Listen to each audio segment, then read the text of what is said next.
G'day, Ben here from Solar and Sat, and today we'll be talking about the Enerdrive system we've done in here with some Victron components and the automatic satellite system we've also fitted to this caravan that allows the customer to watch TV and have power anywhere in Australia completely off-grid. So starting with our methods of charging this system, we've got the Enerdrive DC-DC charger, the Victron 100-50 Smart Solar, and we've got the Enerdrive 60 amp 240 volt charger. That allows the customer to charge their system from 240 volt power or generator, their alternator from their vehicle, the 800 watts of solar we've installed on their roof, or a combination of all three, being that they're separate units.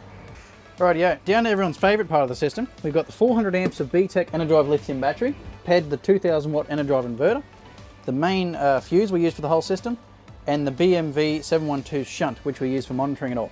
Basically, this allows the customer to run his aircon for a few hours through lunchtime or to get him to sleep, as well as any other large cooking appliance he might want to run inside this van up to 2000 watts. Up here we've got the BMV 712 I mentioned earlier. That's that unit I was saying that you can read the power going in and out and how much time you've got remaining. Down here we've got the Enerdrive e-power inverter switch. So this lets you turn the inverter on and off just by the press of that button. It saves you opening up the seats down under the table. And obviously this, when you want to run your cooking appliances or that aircon we mentioned, you just turn it on. And when you're done with it all, you don't want to use it anymore, you just turn it off with the button there. So the reason we've decided to go with the SatKing Promax on this job, because of this smaller size, we can avoid any shading that occurs with some of the larger circular dishes, while still allowing you to get TV in that 99% of Australia. This just ensures that 800 watts of solar we've installed is always working at 100% for that air conditioner. The customer was wrapped with this installation. I get the feeling we'll be seeing his cruiser back here for a power system before too long.